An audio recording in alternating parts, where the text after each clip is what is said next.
Good morning बच्चों। Class 12th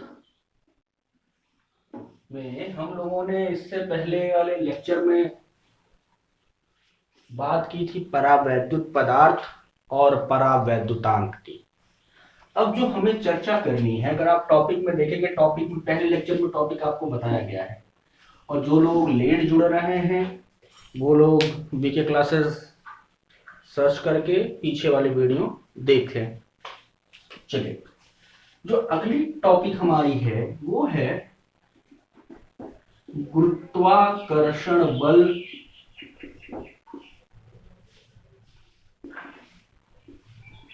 बनाम स्थिर वैद्युत बल। स्थिर वैद्युत बल, gravitational force versus electrostatic force. सुने मेरी बात बेटा, इसके बारे में आपने 11th में पढ़ रखा है और ये अभी जल्दी इंट्रोड्यूस हुआ है आपसे। देखो, पहली चीज, गुरुत्वाकर्षण बल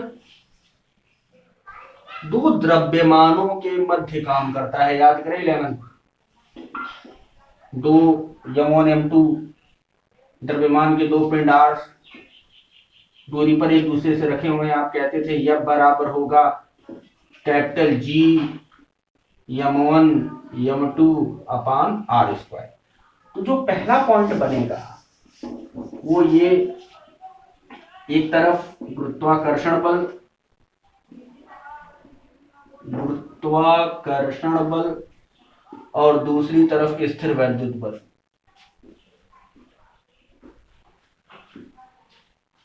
स्थिर वैद्युत बल, देखें, जो पहला पॉइंट ये है कि गुरुत्वाकर्षण बल दो द्रव्यमानों के बीच लगा करता है। दो द्रव्यमानों मतलब दो पिंडों के बीच लगता है। किसके बीच लगता है? दो पिंडों के बीच काम करता है। स्थिर वैद्युत बल किसके बीच काम करता है? स्थिर वैद्युत बल दो आवेशों के मध्य कार्य करता है। किसके मध्य कार्य करता है? आवेशों के मध्य। तो पहला पॉइंट जो है, गुरुत्वाकर्षण बल किसके किसके किसके बीच काम करता है? दो द्रव्यमानों के मध्य। स्थिर वैद्युत बल किसके बीच कार्य करता है? आवेशों के मध्य। मतलब स्थिर वैद्युत बल अगर आपको लेना है या चाहिए तो आपको चार्ज चाहिए होगा। बिना चार्ज के स्थिर वैद्युत बल आ ही नहीं सकता, आप जानते हैं। दूसरा पॉइंट, गुरुत्वाकर्षण बल सदैव अट्रैक्शन का फोर्स होता है। मतलब गुरुत्वाकर्षण बल हमेशा आकर्षण का बल होगा। गुरुत्वाकर्षण बल सदैव आकर्षण का बल होता है। कैसा बल होता है? आकर्षण का बल। दूसरा मतलब इसमें स्थिर वैद्युत बल में ये आकर्षण का भी हो सकता है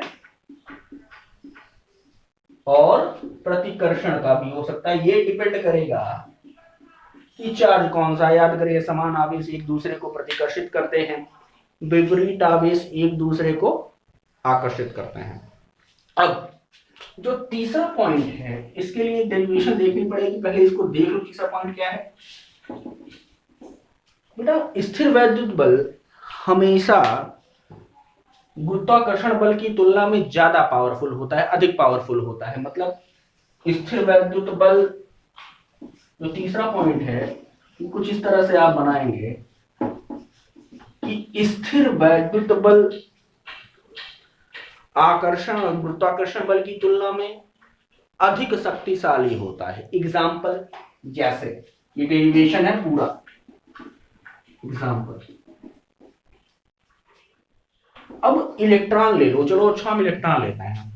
दो इलेक्ट्रॉन एक दूसरे से माना दो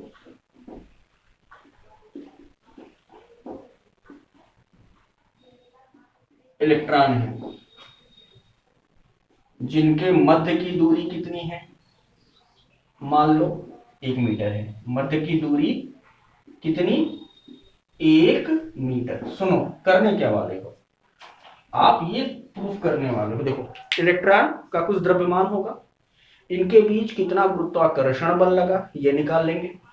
फिर इलेक्ट्रॉन पर चार्ज होता है, उनके बीच स्थिर वैद्युत बल कितना लग रहा है ये निकाल लेंगे।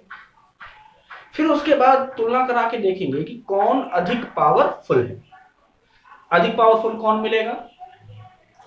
इलेक्ट्रॉनों के मध्य लगने वाला स्थिर वैद्युत बल लगभग 10 की घात 43-44 के आसपास आएगा। निकाल के देखते हैं। चलो, यदि इलेक्ट्रॉनों के मध्य लगने वाला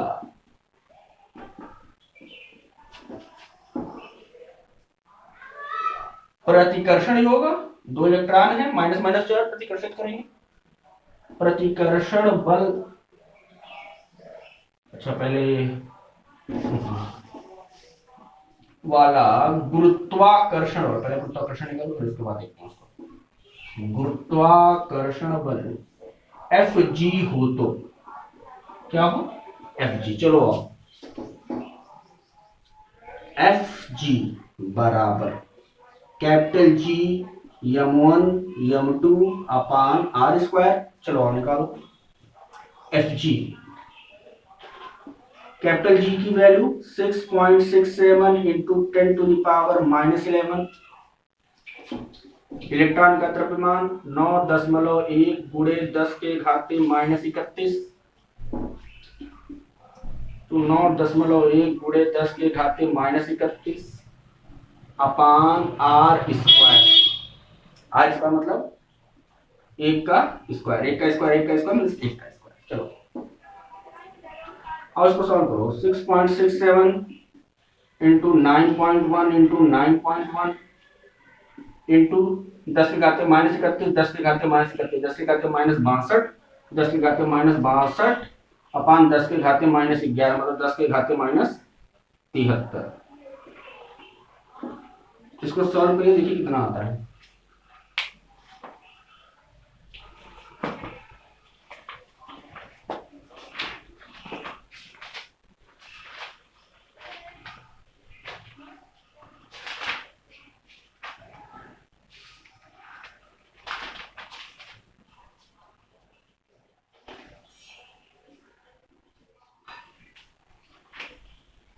बेटा ये आया होगा 552.34 गुणे 10 के घाते -73 न्यूटन। नोट करें इसको।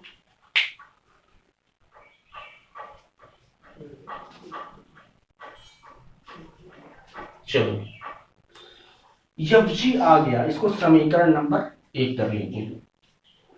अब आए, अब गुरुत्वाकर्षण बल आ गया इतना। अब हम बात करते हैं स्थिर वैद्युत बल की। यदि अरे माइनस माइनस चार्ज तो प्रतिकर्षित भी तो करेंगे, और दो आवेशों के मध्य लगने वाला आकर्षण अथवा प्रतिकर्षण बल ही तो इलेक्ट्रोस्टैटिक फोर्स है। वो देखते हैं कितना है। यदि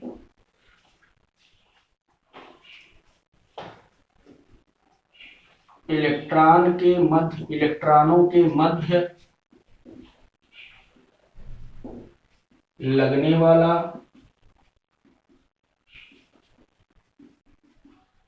स्थिर वैद्युत बल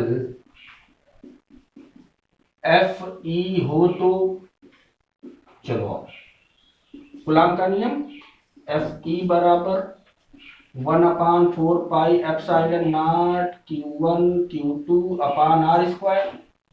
चलो इसकी value 9 into 10 to the power 9। Q1 1.6 गुणे 10 के घाते -19 कूलॉम इलेक्ट्रॉन पर आवेश, उतना ये भी 1.6 गुणे 10 के घाते -19 अपान 1 का स्क्वायर। माना था ना पहले 1 मीटर पर है। चलो अच्छा पढ़ो और इसको सॉल्व करो। ये आएगा 2.56 गुणे 9 10 के घाते -19, 10 के घाते -19, 10 के घाते -38, 10 के घाते -29 न्यूटन। इसको आप सॉल्व करोगे तो 9 × 18 56, 23.04 गुणे 10 के घाते -29 न्यूटन। ये आया एफ समीकरण नंबर 2। सॉल्व करना इतना। हमें प्रूफ क्या करना है, हमें ये प्रूफ करना है कि ये इलेक्ट्रोस्टैटिक फोर्स इससे कितना गुना पावरफुल है, ये लेके आना है। हमने पहले कहा था कि इलेक्ट्रोस्टैटिक फोर्स इसकी तुलना में वो होता है, एग्जाम्पल है। चलो अब क्या करें, अब समीकरण 1 में समीकरण 2 में समीकरण 1 से भाग कर दो।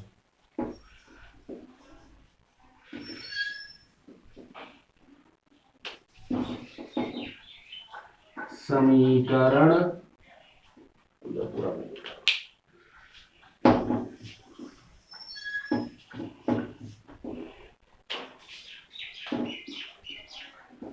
समीकरण 2 में समीकरण 1 से भाग करने पर चलें, Fe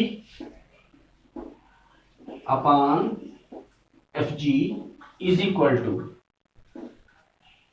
23.04 गुणे 10⁻⁻29 अपान 552.34 इंटू 10⁻⁻73। यही तो है। देखो अगर आपको करना है, एक काम करो, इसको ऐसे ही रहने दो 23.04। इसको अगर हम लिख सकते हैं, ये लिख दो 5.52, ये 10 के घाते -29 को ऐसे रहने दो। ये कितना हो जाए बताओ, 100 इसका आया होगा इसके साथ, तो 100 गुणे 10 के घाते -73 मतलब 10 के घाते -71। चलो अच्छा, अगर आप अंदाजा लगाना चाहें तो देख लो, 5 चौक 20, आधा चौक 2, लगभग 4 पॉइंट समथिंग आना है।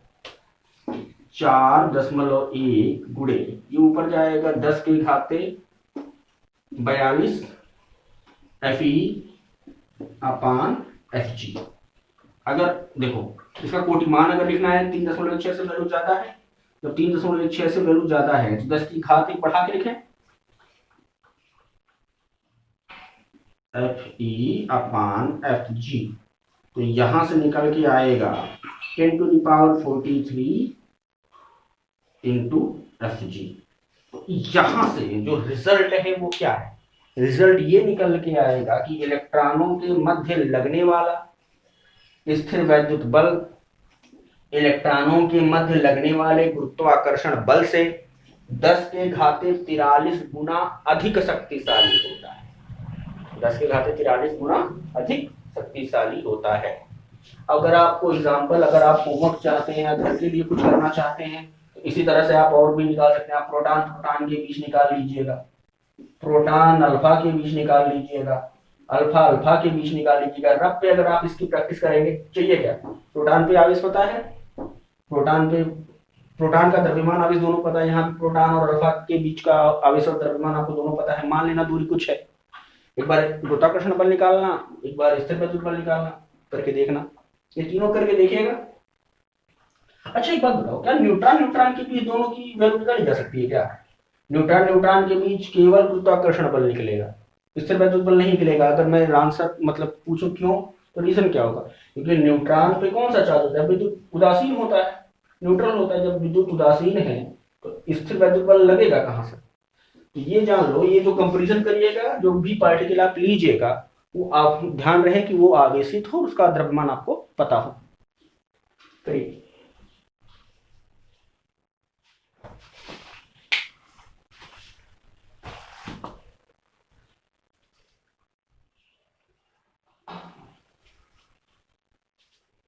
अब जो हमें चर्चा करनी है वो चर्चा होगी वैद्युत क्षेत्र की, इलेक्ट्रिक फील्ड की। इलेक्ट्रिक फील्ड अगला लेक्चर कल, तब तक के लिए। और इसका जो नोट्स है वो चाहे स्कूल वाले हों चाहे कोचिंग वाले हों, आप लोग कल ग्रुप में उसे सेंड करेंगे।